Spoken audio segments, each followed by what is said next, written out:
Hello, everyone. Oh my lord. This is crazy. This is crazy. Woo! You guys do not know how long I have worked on this short story. You do not understand. I think it's like, yo, what's up? What's up? Grace Branch. And I see Captain Ninjago is here. He may have retracted his message, but I still see it. Oh, whoa, whoa, oh.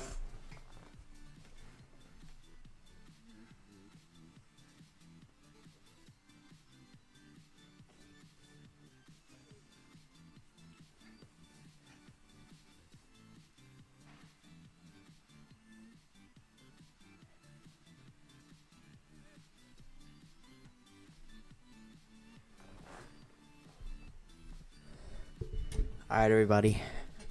We're good now. I do not want YouTube shutting down this stream. Of all the streams,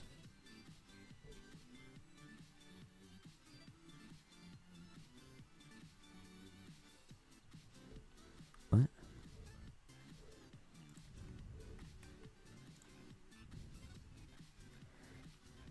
I have a community post right now, and it would really help me out if you could go check it out and comment. Your comment will count as a vote for the next vid I make. That's cool. I will check it out after the stream, hopefully. Okay, everybody. This is pretty crazy. Let me give a rundown of what we're doing this stream. I'm going to give a bit of an introduction here as to what this story is. You know, just, although I already have, just in case some random person were to join the stream having no idea who I was prior. I'll explain kind of, you know, hey guys, I'm so close to 100 subs. Nice. So, and then I'm going to read the first chapter, and then we'll take a break, talk about the chapter. And then we'll read chapter, take break, read chapter, take break. Like intermissions between a play. That sort of thing. So,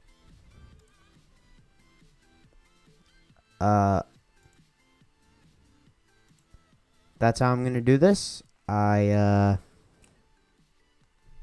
don't really know what else to say. I think we should just go ahead and get started. Unless, well, I'll give it a minute for like notifications to get out and stuff. Just a minute.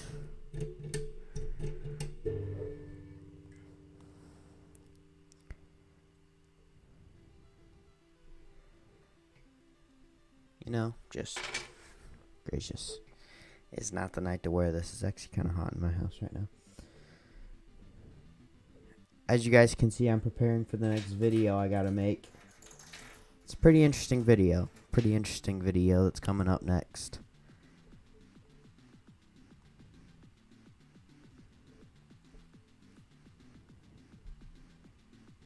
I'm gonna make I need to post a comment.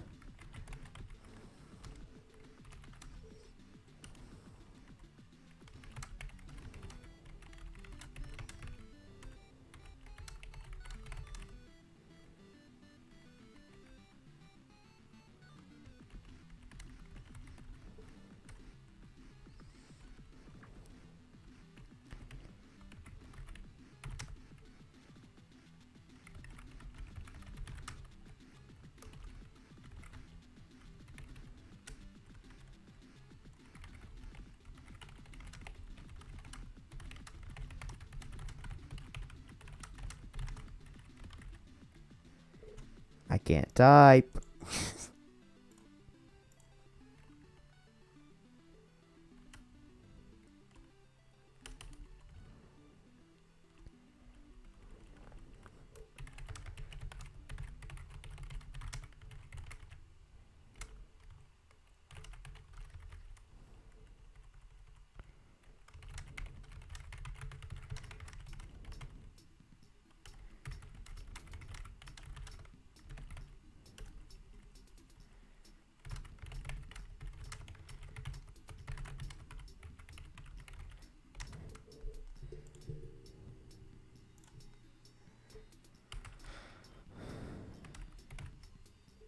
Yo, what's up, Marley King? Welcome to the stream. Okay, we're gonna post that there. I gotta pin it. Pin the message. Message pinned. There we go. I'm ready now. So, if everyone's ready, then I'm gonna go ahead and read the first chapter. I don't even have it pulled up. I wasn't ready for this. Oh.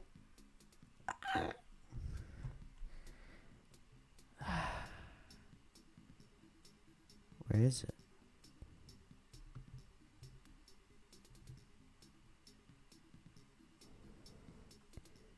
Oh yeah, it's on my other account, I think. I hope it's on my other account.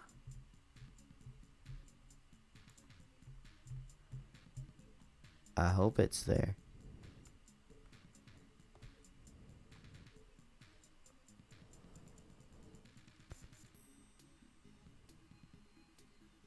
There it is. Okay. I found it. We're good, everybody. We're all right.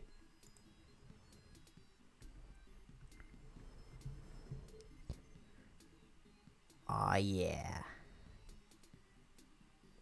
I found this cool Chrome extension to where I can basically have Google Docs in dark mode, which is like crazy. It's really crazy. Not the point, not the point, not the point, not the point. Okay. So as long as no one objects or anything, Fire the Tree Productions. Yo, what's up, Fire Tree Productions? Welcome to the stream. Okay, so just as a little prologue here, this is basically talking about, you know what, some of the, like, basically, this story is obviously not canon because I'm not an official Ninjago writer or anything, obviously. But how are you? I'm good. But so this story is kind of just showing a non-canon story about what Scott, Okino, and Racer 7 did while they were in when they came out of Prime Empire stuff. So as long as everyone's ready, I think we're just gonna go ahead and get started. So wait for this to stop lagging because it looks like it is. I hate when this thing lags. It's so bad. Stop it. Hate this thing. Come on, please stop lagging.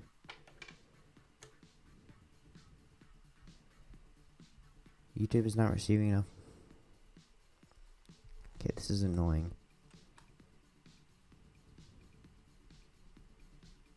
Okay, it seems like it's evening out just a little bit. So I think we're gonna go ahead and go. I think we're gonna go. If it's lagging, I'm sorry, but I'm officially on the Google Docs now. So all that happens now, I cannot fix. Alright, everybody. Chapter 1. Catch up. All was calm in Ninjago City until a car used by Red Visors in Prime Empire sped through the streets. No one really paid much attention to it, everyone except Scott. After all of his time trapped in Prime Empire, he knew that car like the back of his hand. He hopped in his Ninja Tuner car, which Cyrus Borg and the Ninja made for him after he helped in Prime Empire as a means of thanking him. Scott's mind was racing when he was getting in his car to chase after them. To most people, Prime Empire just felt like another crazy issue that took a few days for the Ninja to solve. But not to Scott. Scott had lost so many years of his life trapped inside of that game. Every night he woke up in a cold sweat because the memories of the game haunted every corner, crevice, and space in his mind. When he came out of the game, every single person he knew was a lot older than he remembered them being. That was why chasing this car was so important, so that no one ever had to go through what he went through. He was so deep in his mind that he hadn't noticed the Red Visors shooting in his direction from in front of him. Now not only was the car in real life, but the Red Visors were too. At first, Scott had no idea how this was even remotely possible, but then it hit him. Everything in Prime Empire was released into the real world, and after the crazy battle between Jay and Unagami, Ninjago cleaned everything up. It seems that someone that was cleaning was corrupt and kept some of that scrap for themselves. Scott knew that he was going to get himself hurt if he kept chasing them. He didn't have crazy power-ups and weapons like in Prime Empire, so he was just a normal person now. He slowed his pace and backed into a rather dark alley. The red visors kept speeding down the road, completely clueless to the fact that Scott put a tracker on their car. This wasn't over. Scott wouldn't let it be. Scott sat in his car knowing he was completely outnumbered. Whoever is doing this knows how to make more red visors, so this wasn't something one normal guy could do. That's when he remembered two people that would be just as willing to stop this as he was. He needed to make some calls. Alright. That's the first chapter. They're pretty short chapters. I honestly, I'm not going to lie, I think we're going to get through this pretty quickly.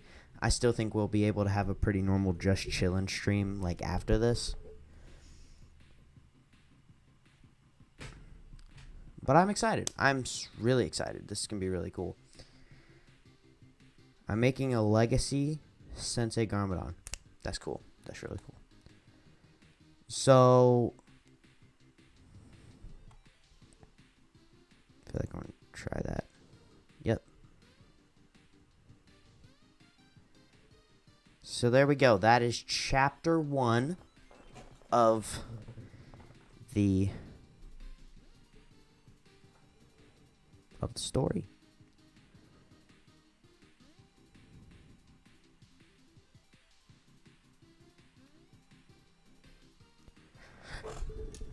I hate this. I'm so hot in this hoodie. But, like, I can't take it off, or then YouTube's gonna be like, hey, you look like a little kid. And I'm gonna cry. So I'm just gonna try and,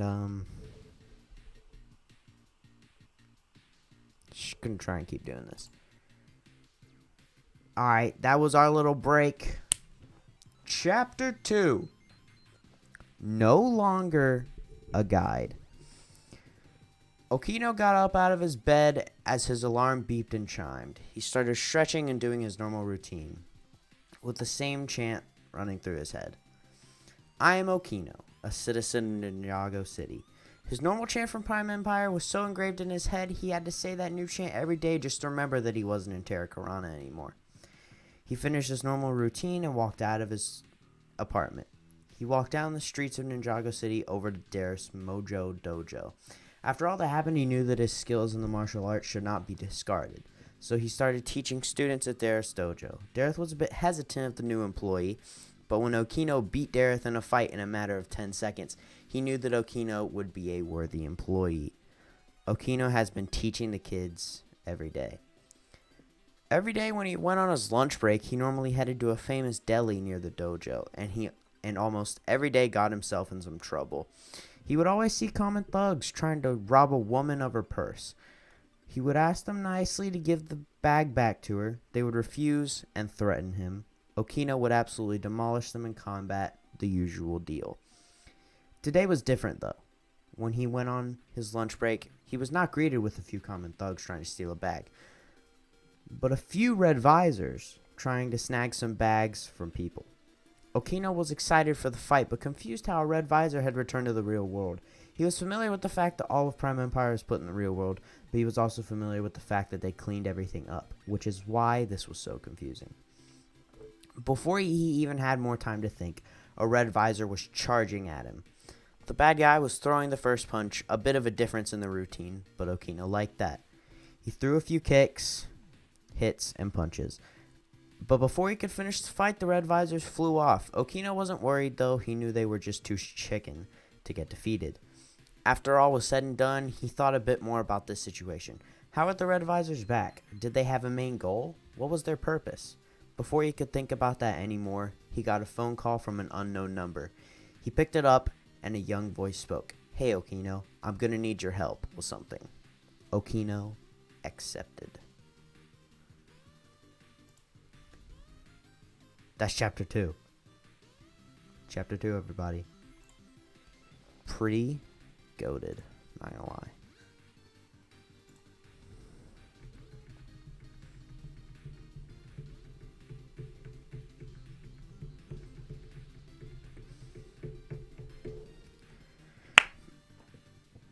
Yeah, this whole reading thing is taking me a lot quicker than I thought.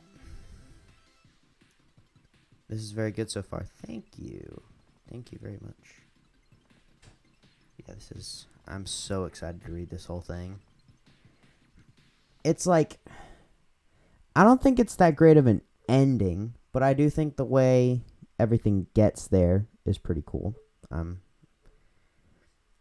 I'm excited to see everyone's reactions to it. So we'll wait like a couple more minutes.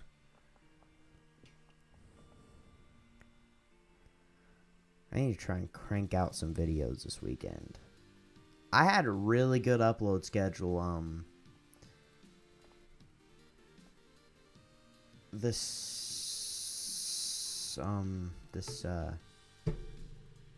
week. Why did I forget the word week? I hate this. My body temperature is so high. I can't do it. It's so bad. I don't know what to do. Because I can't put on anything else. You know what? Nah, I'm going to change it up.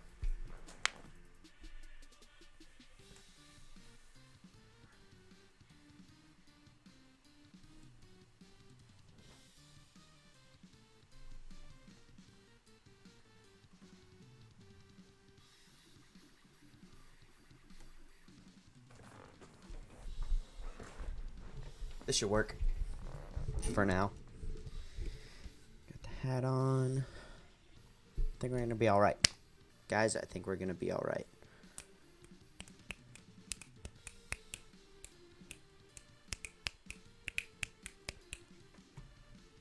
Here we go. I'm just going to wait for it to hit 9:50, and I'm going to read the next chapter. Feel bad for the people that haven't seen Ninjago Prime Empire, the 12th season. This probably makes no sense.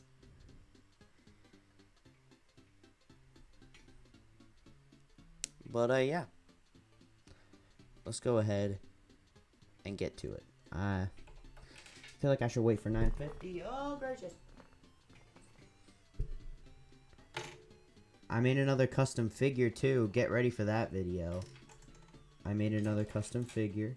Okay, it's 9:50. Let's read the next chapter. Chapter 3. Burning Rubber. A smaller, less complex version of Lloyd's Jungle Raider from many years ago raced across a neon-lit racetrack.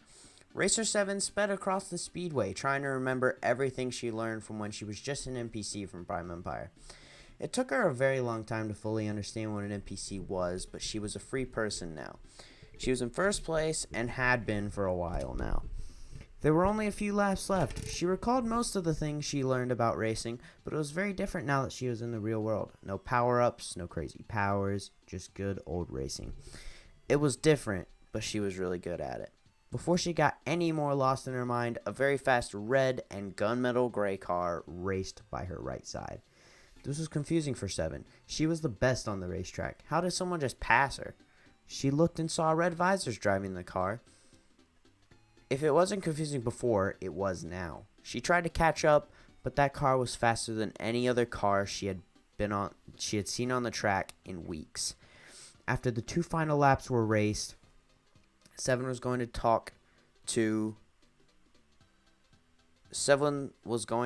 investigate the red car, but it crossed the finish line and immediately left. She learned later that the red car wasn't even registered to race. She was confused, but it was a really advanced car, so they kind of earned it.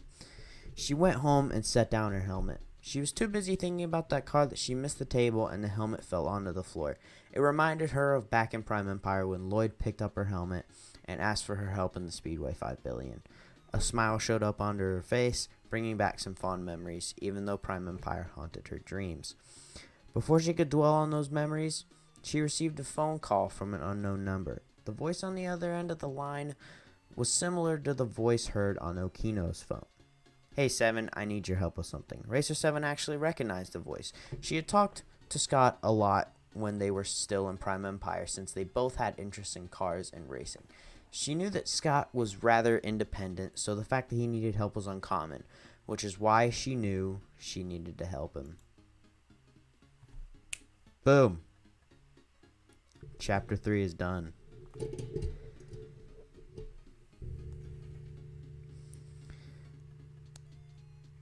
I feel like taking breaks is a bad idea, so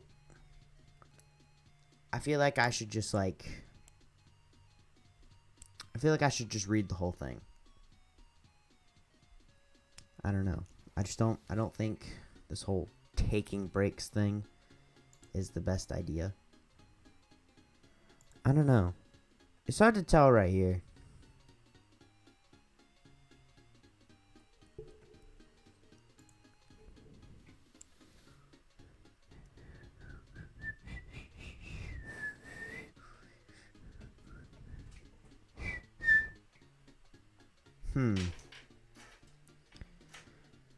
So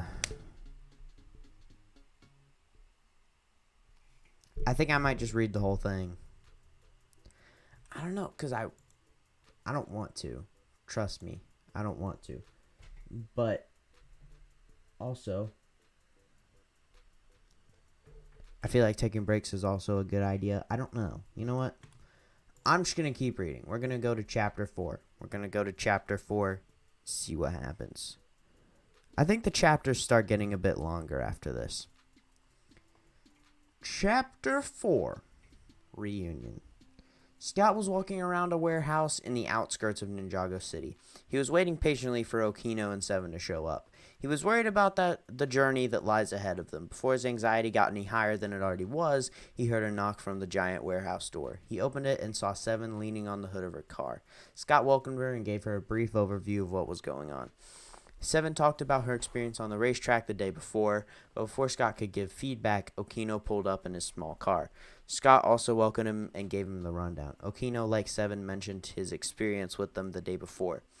Okino asked why he called them and not the ninja, seeing that they would be better for the task. Scott told them that the ninja were on some sort of mission to some city in the sky, but he couldn't remember the name. It was something about some princess's birthday or something. But that wasn't the point. Scott said that because the ninja were gone, that they were some of the best people for the job and knew more about Prime Empire than most people. Okino and Seven agreed, so Scott told them about the tracker. He said that it stopped somewhere near the less civilized part of Ninjago City, a great place to hide something rather illegal. Scott gave them a rundown of the plan.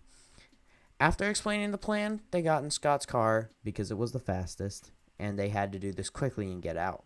The ride started out as quiet, but Okino was a guide, so he was used to talking to people. So he struck up conversation. He asked Scott and Seven how their lives were now that Prime Empire was out of the picture. Scott told him that he has just been taking life slow, taking different jobs as a mechanic. He said he wanted to use the mechanic skills he learned in Prime Empire. Seven said that she also learned a lot about racing in Prime Empire and wanted to use it to become a racing legend. Okino talked about his job at the dojo and talked about using his fighting skills to help people. After they all shared, it got quiet again. Scott, knowing that they were both NPCs, popped the million-dollar question. He asked how they felt knowing that they weren't really people, just complex computer code brought into the real world. The first few seconds were quiet, but Okino piped up first. He said when he first found out, it was pretty crazy. It discouraged him, made him not want to keep going, but after the encouragement given to him by the ninja, he found himself again and kept going. He said it was weird to think about, but it never really hindered him in real life. Seven agreed with Okino, and the ride got quiet again, but for good reason this time around. They arrived at the warehouse, but had to drive past it to avoid suspicion because red visors guarded the doors. Scott backed into an alley a few blocks away, and all three of them quietly made their way to the warehouse. They saw a ladder that led to the roof, so they climbed up. Scott noticed a skylight and said he had rope so they could drop in. They quietly dropped down using the rope, but were scared by what was inside. multiple assembly lines with robots working on building red visors, and then other finished red visors working in another part of the warehouse to make red visor cars. All three of them wanted to scream, but knew it would blow their cover. They dropped to a balcony type thing on the side of the wall and just sat and watched, hoping to hear some conversations or some more information on the situation. There was about 15 minutes of just the red visors working. Scott sighed in boredom, saying that he was getting bored of this and it didn't seem to be anything that the police couldn't fix. But that's when things got bad. Right as Okino was about to propose to leave and report it, the main door of the warehouse opened loudly, revealing another person, a human this time. It could have just been some guy, but all the red visors turned to face him and put their hands to their sides as a sign of complete attention. Scott couldn't get a good glimpse of the man, but as he walked closer, Scott recognized him. It was a friend of Milton Dyer's, someone that helped Dyer work on the game 24/7. Scott was one of the only people that knew him. Dyer worked on the designs of characters, vehicles, and places, but this other man worked on all the coding.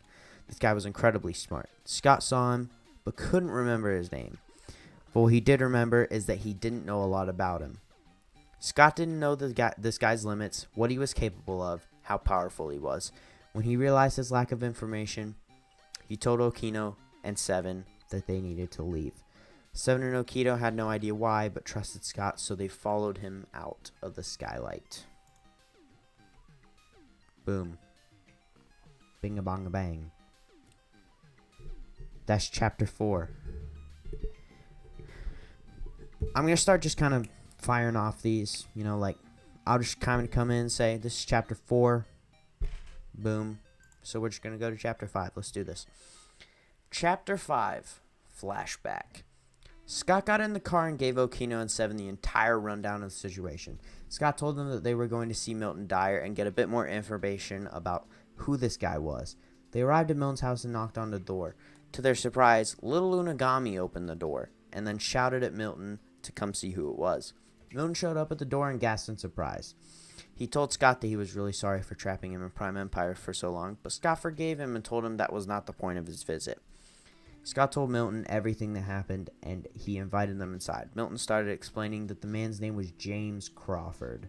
Milton followed by saying that James was just as invested in Prime Empire as he was. He said that when Prime Empire was shut down because of Scott's disappearance, James was incredibly mad, and some would say he was more mad than Dyer. Milton said that James left, and Dyer hadn't seen him since then. Milton said that this was probably James trying to get back at the world for shutting down all his hard work in the code.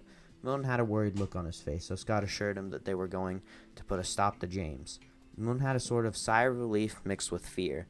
He said that James was very fast to anger and would not hesitate to put a few lives in danger so he can get what he wants.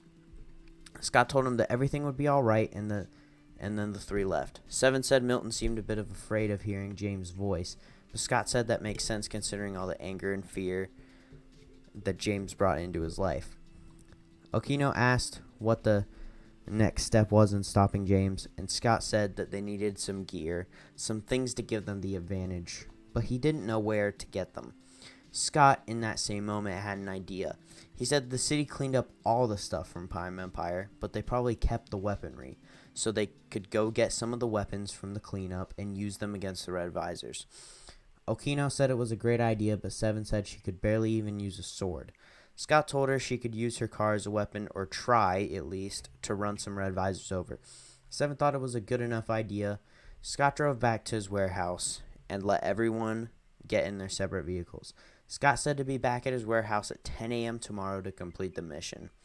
Okino and Seven confirmed, and they were on their separate ways. Boom, bada, bang. Chapter 5 completed. After this, chapter 6 will be halfway through, I'm pretty sure. So, we are on page 7. Okay, so, alright. Chapter 6, Breaking the Law.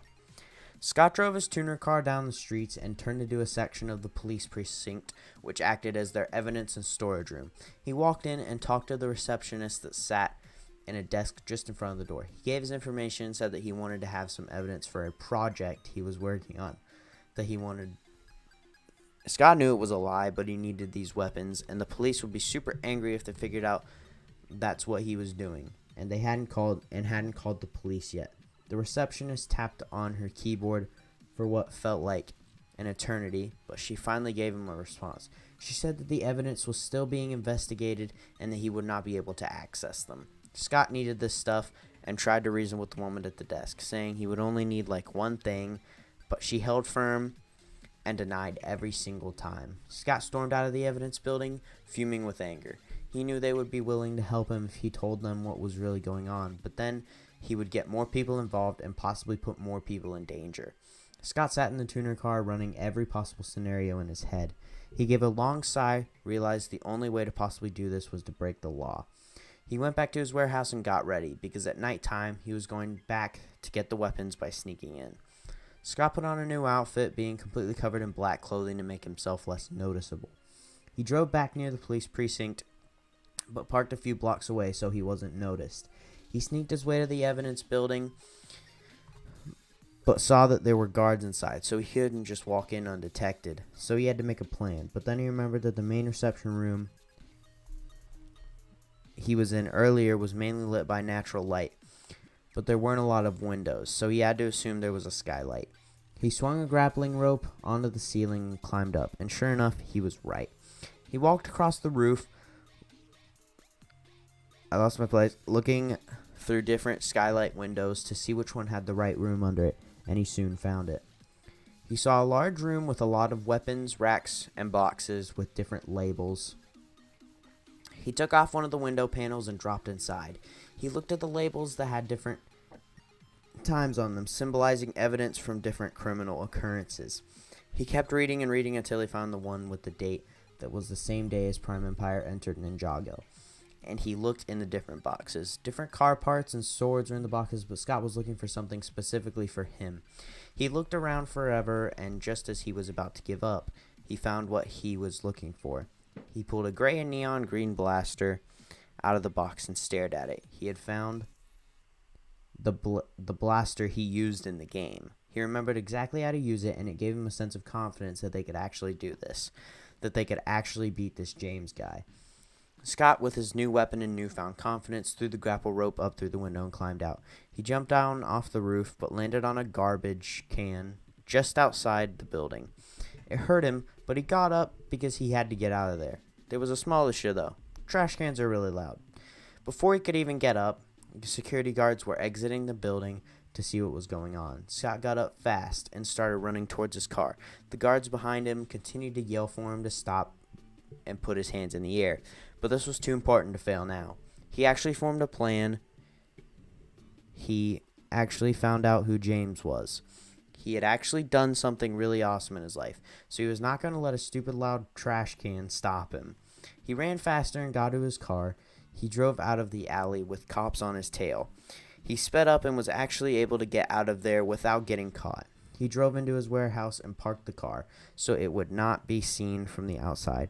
He just made some new enemies, but he knew with his blaster that he could defeat James and lots of innocent people from these red visors.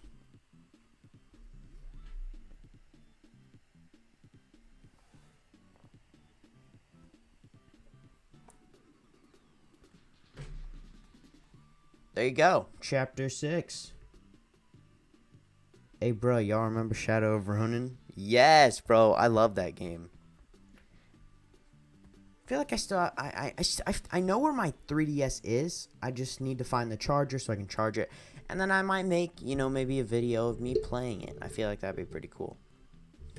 I just think that'd be pretty cool. Regardless, let's go on to Chapter 7, everybody. Chapter 7. Pit Stop. Racer 7 drove away from Scott's warehouse, wondering how she would use her car as a weapon. She would use a handheld weapon like everyone else, but she barely knew how to use one, so she thought there would be some danger to her with a sword. She went back to her home to just rest for a while and think about what to do. She went to bed, but as she was lying down, she got an idea. There was a mechanic that helped her repair her car for upcoming races. He was really good with cars, and would probably be able to help her. She went to sleep happy and got up very early in the morning to make it to the garage that her mechanic was at. She got up, got ready, and speeded her way over there. She walked inside and saw her mechanic. He was working on another car for another driver who had hired him. He heard the footsteps and got up, and when he saw Seven, he gave her a greeting and asked what she needed so early in the morning.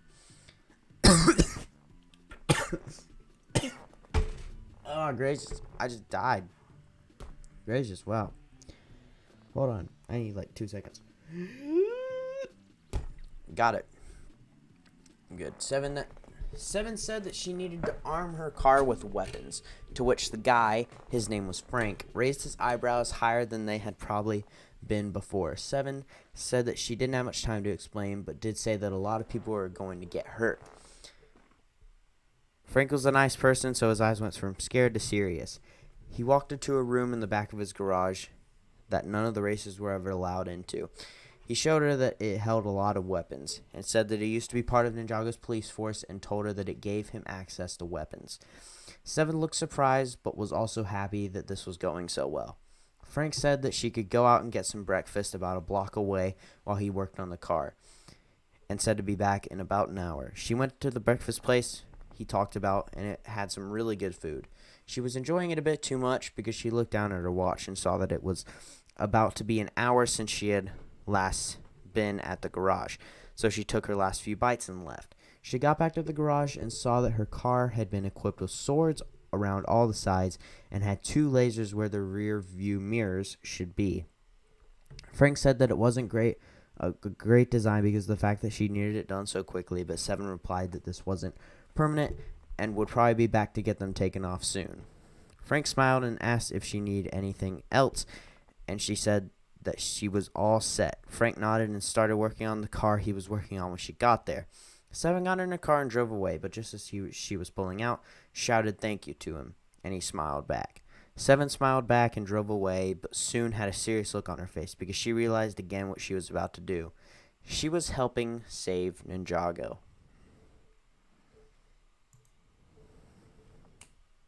That's chapter 7. I'm starting to go a bit quicker because I realize now it's like 10:10. So I might just start. Okay, you know what? Let's just go. We're gonna go. I can go over though. I'll go over time if I have to. Chapter 8. Fraudulent. Okino left Scott's warehouse about the same time as Seven, but went a different direction. He looked down at his sword that he had laid in the passenger seat of his car. He hadn't told anyone, but because he was an NPC in Prime Empire, he never got to change his sword. He hated the sword that he used, but never found the time to replace it, considering the fact that he was great at fighting with his hands and feet. He at first thought he could help Scott by fighting with his hands and feet, but after seeing the large amount of enemy red visors, he knew he needed something that could do a lot more damage. He thought for a while about where he could get good weapons, and then he remembered what he did every day. He started making his way to Dareth's dojo, where he had a surplus of weapons. Okino made it there after a few minutes of driving and walked inside. Dareth was chilling in the corner. Okino asked if he could borrow some of the weapons for something he was doing. Dareth said that he didn't really care, and said that they were in the other room. Okino went to the other room and saw the weapons. He found a sword that he liked, thanked Dareth, and walked outside. Okino was walking down the street to where he parked his car and decided to swing his sword because he wanted to make sure the weight was good. He was fighting a bunch of robots. It makes sense. He swung and the blade made a sort of scratching sound. Okino didn't think much of it though, so he swung it a few more times, and then the blade just fell out of the handle and hit the floor. Okino looked down and just sighed in disappointment. What was he thinking? He was trusting Dareth, the most cheapskate person in the city, to give him a sword to stop actually dangerous people. He threw the handle and the blade in the garbage and went to his apartment. He just sat down on his recliner and thought about what he could do.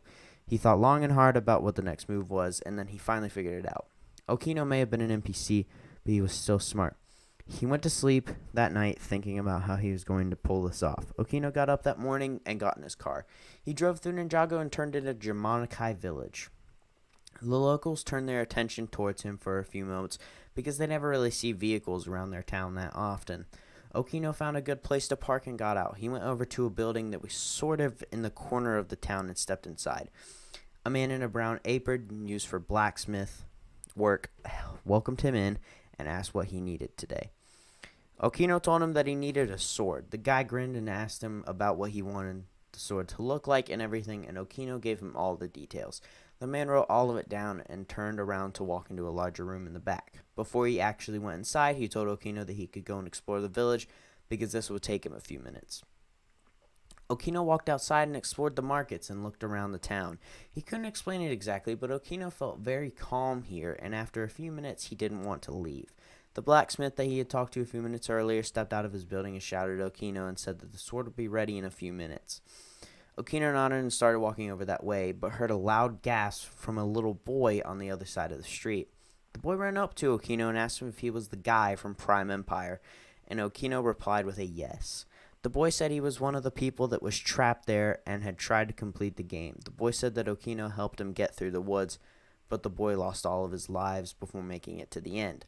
Okino thought for a moment and then actually remembered the little boy from one of his many masters. Okino leaned down and said that the boy made it farther than most of the people Okino guided and said that the boy should be proud of himself.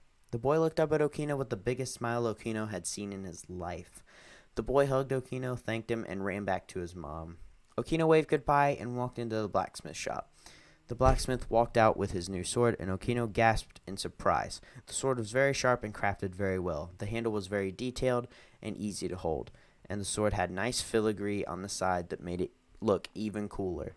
Okino took another few minutes to look at the sword, and then looked back up at the man and asked how much he owed him. The blacksmith said that the little boy he was talking to earlier was actually his son, and that his son had been very emotionally scarred from Prime Empire for several months and had finally started getting back to normal. The blacksmith said that the way Okino encouraged his son was very nice of him and he didn't have to pay for the sword. Okino tried to give him something anyway, but the man pushed Okino's hand down and walked away. Okino shouted thank you before going back outside. Okino got in his car and looked at the sword again. Okino was very happy about what happened at Yamanakai village. He drove away from the village and sighed. A serious look was back on his face. He just remembered what he was about to do. He was going to help save Ninjago. Boom, everybody. How dareth you insult his cheap tastes?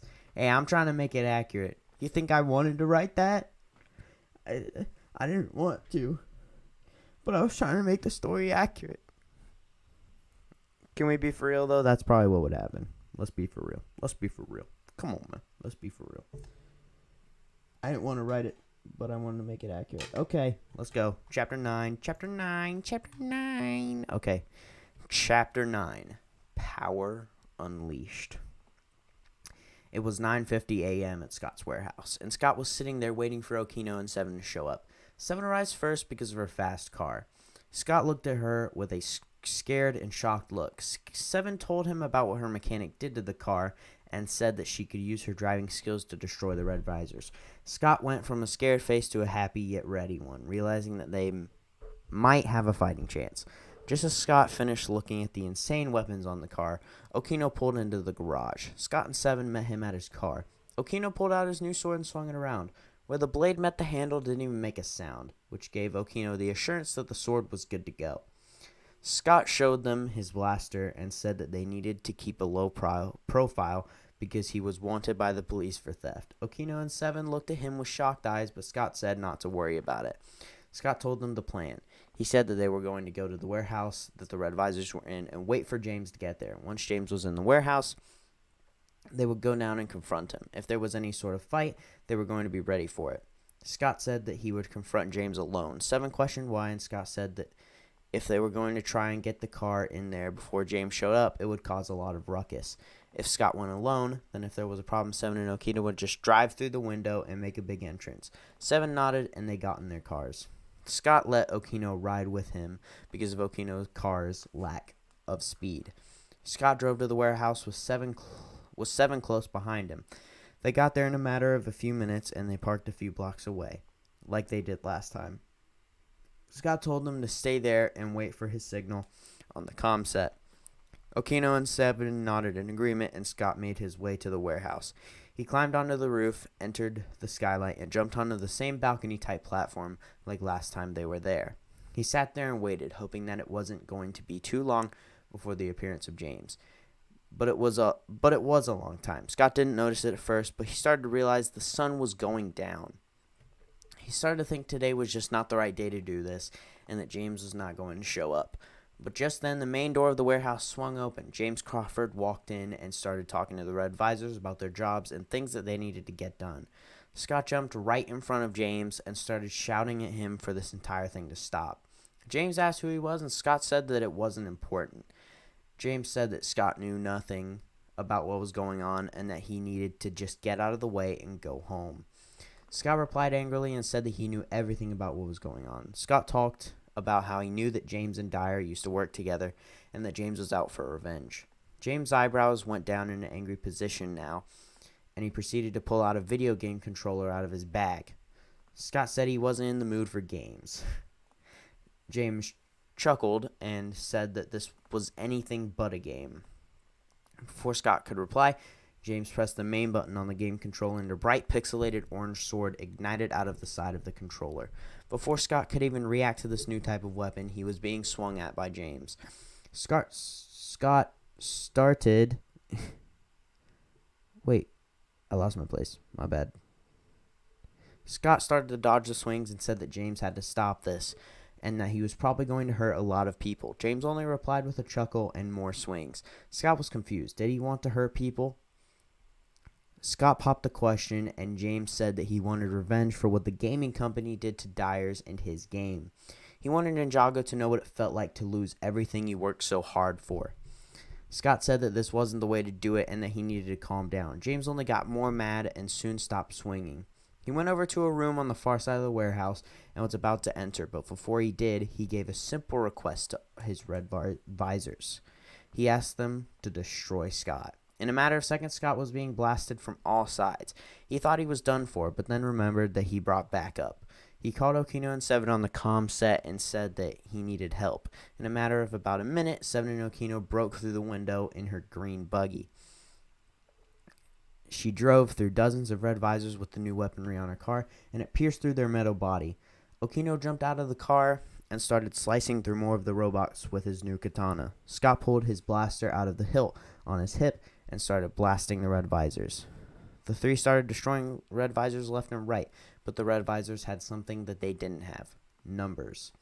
The first few minutes of the battle were good, but there started to be so many Red Visors that it seemed like they were being multiplied. Before long, the three were boxed in. Scott said that they weren't going to be able to stop the Red Visors today, but he had a plan that could help them in the future. They made their way to the Jungle Raider, but before they drove away, Scott hit a Red Visor on the head with his blaster. It did no damage to the droid, but gave Scott enough time to tie it up and put it in the back of the buggy. They drove off at high speed, and the Red Visors started to get into their cars to go after them. But James walked out of the far room and called off the attack. He reassured the droids that they would have another chance to defeat the three, but it would not be then. James looked off into the distance, looking at the green buggy in the far distance, and he started to realize the enemies he had made. He thought they were young and arrogant, but this battle has proven him wrong. He had seen them the day they were spying on his operation, but thought they were just lost kids. He knew now that they posed a threat. He walked slowly back to his office and picked up his phone.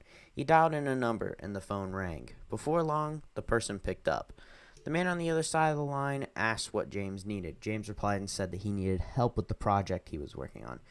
James said that the bots were ready to attack, and all he needed was another helper. The man on the phone said that he would be happy to help because he was always ready to try and conquer Ninjago and maybe get some revenge along the way. James replied in a low tone, "Thank you, mechanic." Ooh, crazy, like, spoiler vibes. You should change the story so Dareth kills the Overlord. That's a bit of random for me to say. Nah, it isn't. We all want that to happen. Bro, crystallized, like, that would have made crystallized better. Alright, here we go, everybody. Here we go. Chapter 10, Second Chances. The mechanic woke up on the hard bed that was placed in his prison cell. He was still angry about his failure with Unagami. Unagami was about to conquer Ninjago, but he let a small mix-up ruin his entire plan.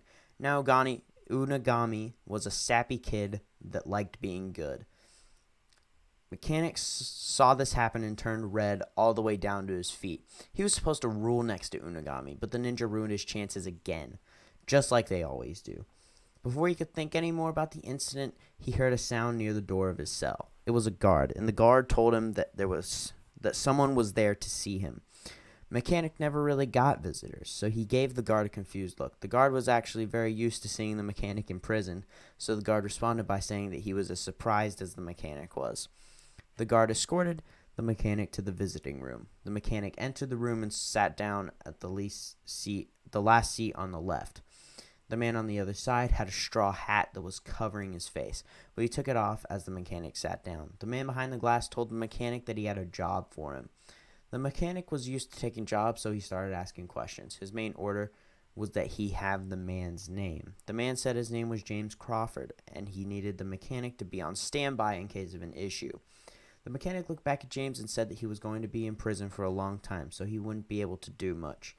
James said he had already taken care of that. As soon as he said that, the floor beneath the mechanic dropped and placed him in a tunnel under the prison.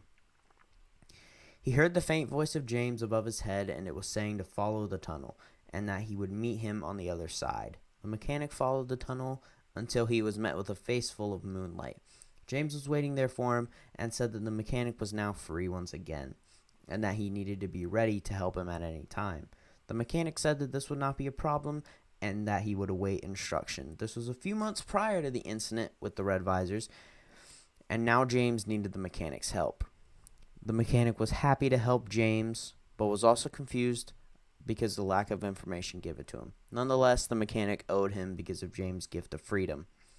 The mechanic was too lost in his mind to realize that he was about to miss his turn into the warehouse, but he snapped back to reality just in time. He parked in the parking lot of the warehouse and walked inside. James stepped out of his office and greeted the mechanic at the door. The mechanic asked what James needed help with, and James told him the plan. After hearing the plan, the mechanic had an excited look on his face. He had a sense that this finally might be it. He was about to conquer Ninjago once and for all. Alrighty. That was chapter 10. Crazy the mechanic. Yeah, I tried to add some characters that actually made sense. I wasn't just going to be like, surprise, surprise, the Overlord is controlling the red visors. Or be like every Ninjago book writer ever. Like, surprise, it's Klaus. Like, do you guys realize how many times, like, Klaus has been used in these stories, bro? It's, like, crazy. Okay, I'm running out of time here. Chapter 11, Flaw in the System. Scott looked at the inner gears, wires, and mechanisms of the red visor that he had snatched from the fight. Okino and Seven questioned what he was doing with the droid, but Scott simply ignored them. He felt trapped in his head. How would they be able to defeat this James guy? He had a powerful sword that could do a lot of damage, and a huge army of red visors. The only thing Scott was looking for right now was a weakness in their build or their code to see if he could weaken them from the inside. Scott ran back to his computer and typed more stuff in the code, and soon enough he found something. All the red visors shared the same code, and if it was changed on one red visor, they would all follow that new code. Scott used this to incorporate a power-off sequence that he could control at any second. Scott told Okino and Seven that they could go home for the night and rest. They had a big fight to deal with the next day, so they needed it. Scott said that he needed to create a device to power off all the red visors at once and leave James in a vulnerable state. Okino and Seven agreed and left. Scott stayed up all night working on the device and finished it the next morning. Okino and Seven showed up around 10 a.m. like usual. Scott met them at the door and told them the plan. They were impressed by what Scott had built and finally felt confident that they could defeat James and his army. All they had to do was wait for the attack, and then they would strike. Chapter 12. Showdown. Chapter 12, Showdown. That's cool. I just subscribed. Yo, welcome, Network Rider. Thank you so much. Klaus? No, Klaus isn't in this. But, like, Klaus is used so much. He was used in Dark Island. He was used in The Way of the Departed thing. He was used in Season 6. He was obviously used in Season 4. Just he's used a lot. I don't know. That's one of my complaint things. He just like, bro, like it's always like, oh, we're writing an original Ninjago story. We should like use Klaus. Although that could be intentional. Chapter 12, Showdown. Scott was working on his Ninja Tuner car in his workshop when he heard the news. James was attacking Ninjago City. Scott called Okino and Seven and told them to meet him at the attack site. They showed up at about the same time, and they started to turn off the red visors. They showed up at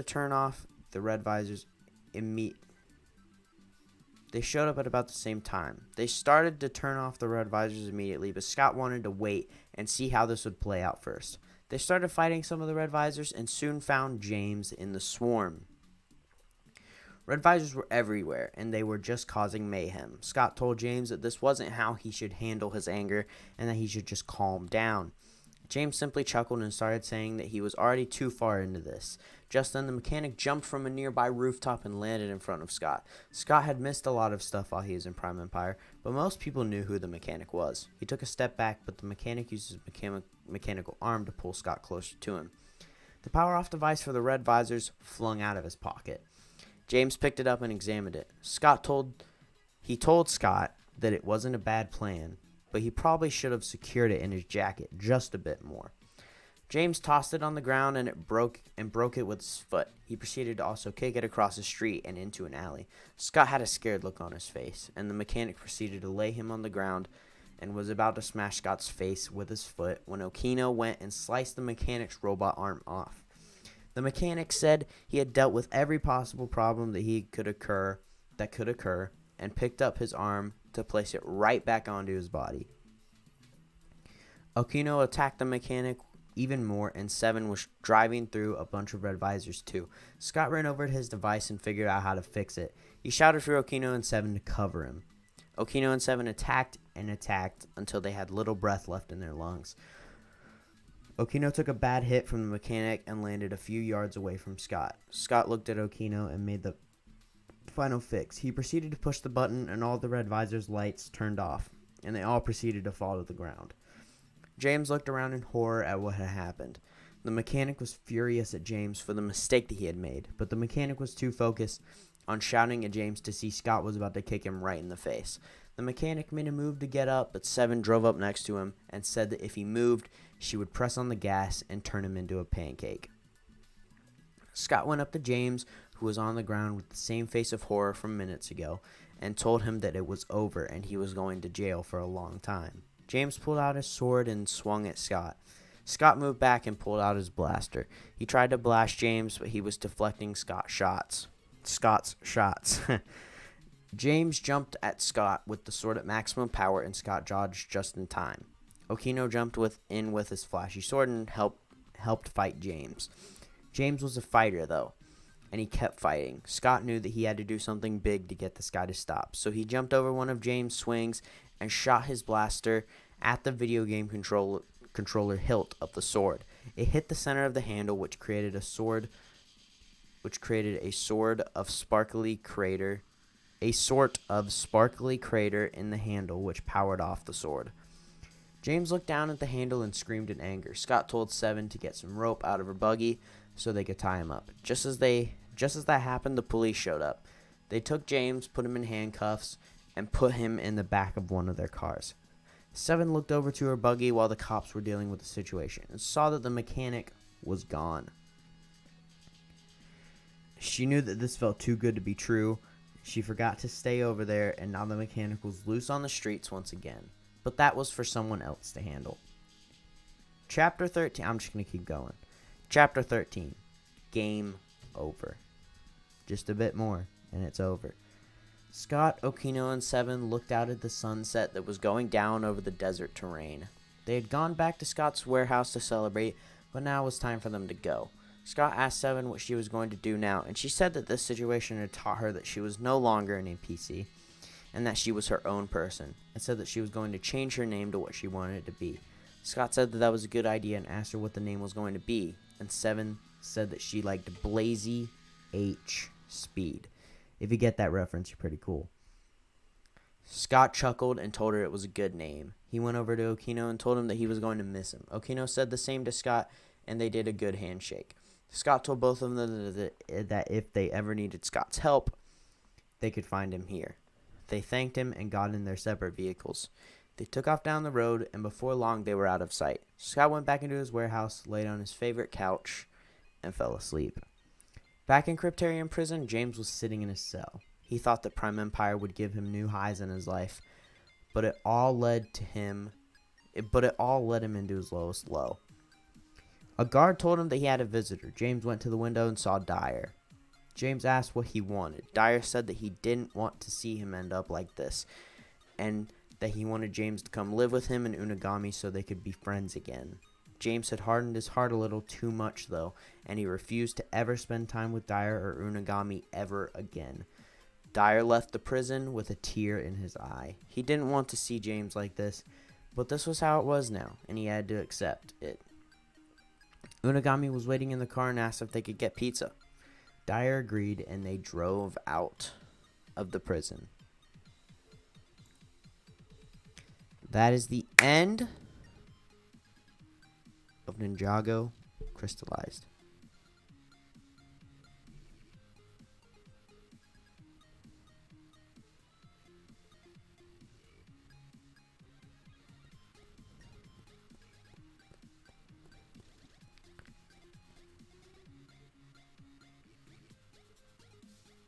So there you go, everybody. The Ninjago Crystallized. Not Ninjago. Ninjago After the Empire. There it is. I'll apply to some things here. Who is James? James Crawford was like... I explained like everything in the story, so if there's something that you probably missed, just like go back and watch the beginning, because I went through the entire story. So, I never watched Ninjago in like 2 years. Dude, I'm actually making a Ninjago, a legacy garment on custom. I can't read. I just skipped 2 seasons. I'm in Crystallized. Ooh, is the Blazy in this story the same as Blazy H Speed?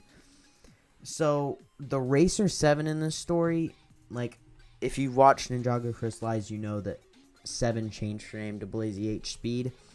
So, I just kind of added that in here. So, that was just something I wanted to do. But yeah, that is my Ninjago Crystallized.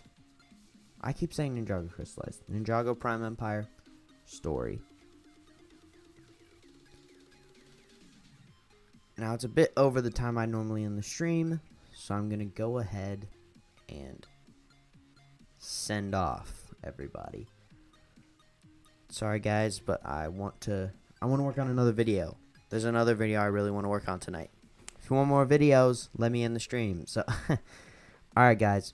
I hope you all have an absolutely amazing rest of your night. What is your next stream? I don't know if I'll stream tomorrow night. If I'm tired, I'm probably not going to, because this was a pretty big stream.